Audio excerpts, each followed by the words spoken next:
So I'm like madly scribbling on the TTC like a crazy person with people like jostling me for elbow room. And I am so thrilled in that little half-hour window of when I get to write. And it was like, it became so precious to me that I was like, this isn't a hobby. This is something I want to do.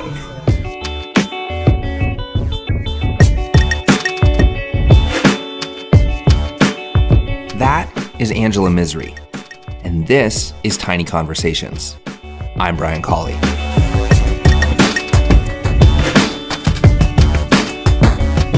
Angela is a former colleague at CBC, author, and extremely driven person. About a year ago, she left her management position at CBC to pursue her passion of writing. Her first book, Jewel of the Thames, is already out, and she's currently working on her second. I wanted to ask Angela about leaving a successful career to pursue her passions, so I met her at her favorite cafe where she writes in downtown Toronto. Here's that conversation. I mentioned to our server what I kind of was interested in, that aspect of leaving one thing, and especially when it's one thing that you're good at, to pursue another thing. And that decision and everything that comes along with it. Let's tell the truth. I've always wanted to work at CBC. Since I was like 12, I've wanted to work at the CBC. I worked my entire educational career to get to the CBC.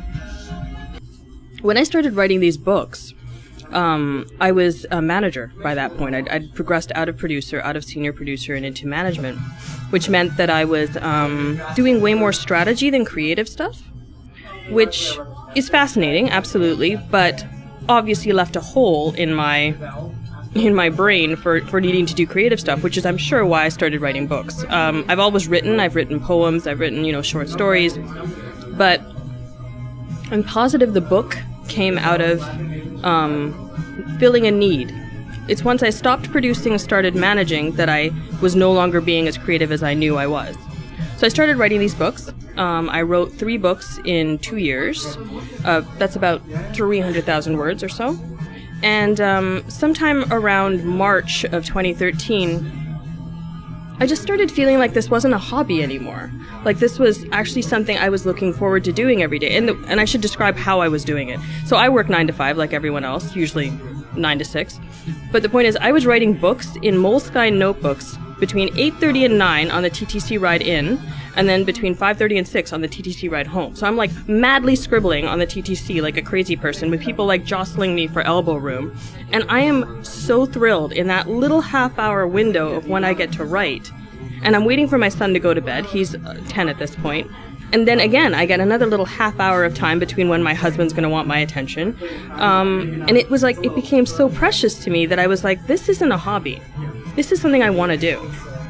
And that's when I decided that I had to make a choice, that I'd put 14 years into the CBC and a strong, career-minded journalism woman, moving up the ladder, could be anything I wanted to be, or did I want to jump off a cliff and try this thing that I actually had no experience in, if you think about it. I've never been published before other than magazines or newspapers or journalism. I'd never been published in fiction, let's put it that way. So I decided to jump. I went home and I talked to my husband about it and I said, I think these books are really good. I think they could sell. And he's like, you think, he made all the usual jokes about it. Who do you think you are, J.K. Rowling? You're not going to make $1 million off this. I'm like, you're right. This is not going to be something that sustains us through our, later years. This is not our retirement fund. But I honestly believe this is something I need to do. So we talked about it. And I'm 39 this year. I'll be 39 in October. And what we decided was, if there was a window in my life when I could actually take some time away from that pension and beautiful, secure CBC life, it was actually in my 30s, before Connor needs to go to university and needs a massive amount of money. And I jumped. And nobody believed I jumped. You don't know how many people I had to convince that I was doing this. They're like, what are you talking about? You mean you got fired? No, I'm fine. You mean that they weren't giving you what you wanted at CBC? No, they're being great to me. I just need to go write books. Convincing people that I was doing this was a half-time job. My last 2 months at CBC were convincing people that I was actually leaving and that I wasn't going to Google and I wasn't going to Microsoft. Nobody believed me. They're like, but no, you're going to write, but what else are you going to do? And I jumped, and it was the scariest thing I've ever done. And if you knew me, the weirdest thing I've ever done, because my life is incredibly well planned. I'm just that kind of person. So I spent a lot of time convincing people that I was leaving, and then I left. And I had the weirdest retirement party at 37 that you have ever had in your life. Like, it's just random and strange to have all these people so excited for you that you're leaving, and it's not really the end of your career, but it's like the end of this career. I read a lot about this, these statements of do what you love. And I've read some stuff that's like, that doesn't necessarily mean doing it as a career, because potentially doing it as a career could ruin that. But it's like creating a life where you can follow, where you can fill it with the things you love. I mean, you talk about having a husband, you have a child, there's a lot of things you love that are in your life, but you've taken one thing that was smaller in terms of time, and now you've made it much bigger. You've made it a job. And one thing I'm wondering is, does that or has that changed? Does that change your perception of writing? Oh, that's an interesting question. Yes. I mean, you know what gets me excited? I don't know if you're this kind of person, but I'm this kind of person. When I'm reading a really good book, I have this like warm feeling in my stomach. I can't describe it as anything less silly than that, but I have like a warm, good feeling. I'm picking up my book and I'm excited to jump back in. I feel that way about my books, which is strange, that I open up my laptop or I open up my Moleskine and I'm like, now I get to get back into Portia's life. This is going to be awesome. I wonder what she's going to do today. Like, it's really amazing and empowering to know that I have as much time as I want. Like, I can literally write about Portia for 15 hours a day if I could stay up that long. I've written 11 case books about her. Like, it keeps coming from this well. And the ability to focus all my creative energy on that and not spend so much time, no offense at the CBC or management, but making PowerPoint presentations to tell people what they should be doing with their strategies digitally, I can't even compare the two. That creative sort of fulfillment, I get it, and I long for it, and I start to go very stir-crazy when I'm not creatively challenged. Like, I will metaphorically punch my way out of a scenario if I'm not, and it's weird. I can become a very different person.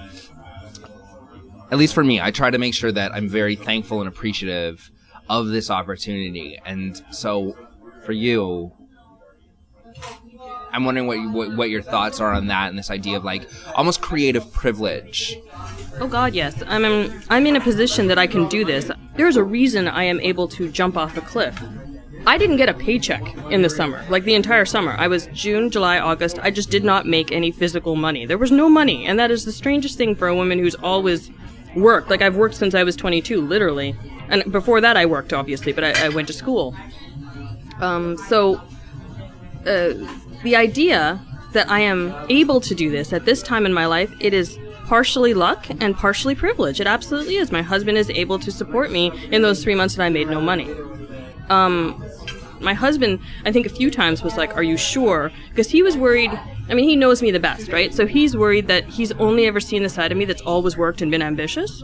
So he's like, you're going to go nuts. You're going to sit there in the summer and go nuts. And he was right. It was really hard to turn down offers from Google. I did get offers from Google and Microsoft, and I did get offers from Mozilla. And it was really hard to say, no, I'm going to write. No, I'm going to write. No, I don't want your $20,000 contract. Thanks very much. That was a really scary thing for me to do.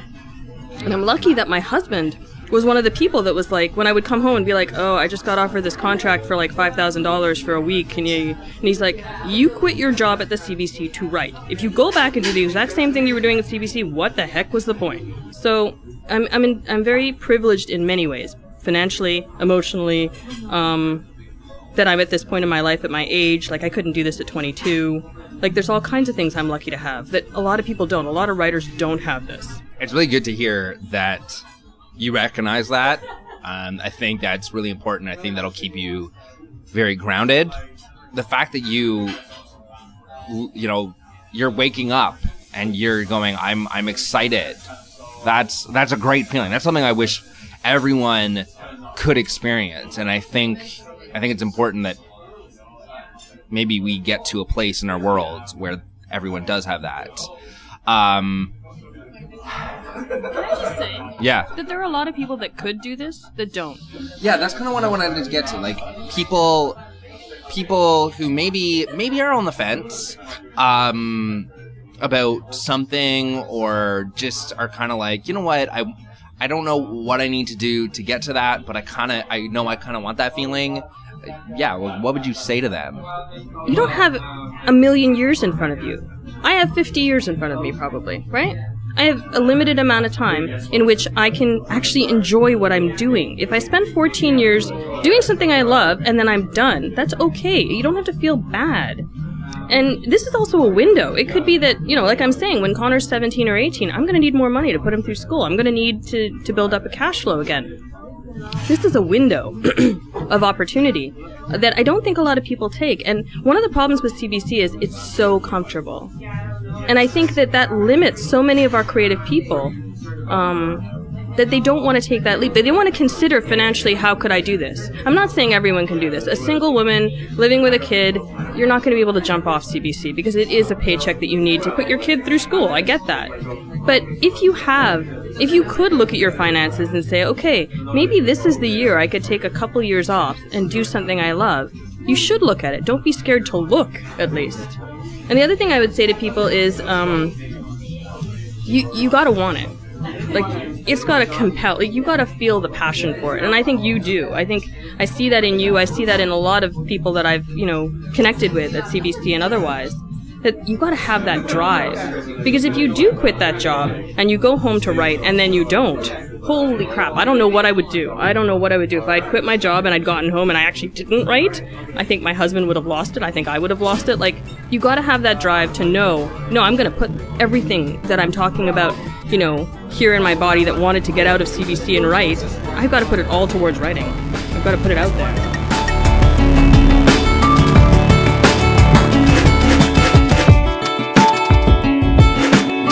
Tiny Conversations is a podcast featuring small discussions on big ideas. If you like what you've heard, you can subscribe in iTunes or Stitcher. Our theme music is by Broke for Free.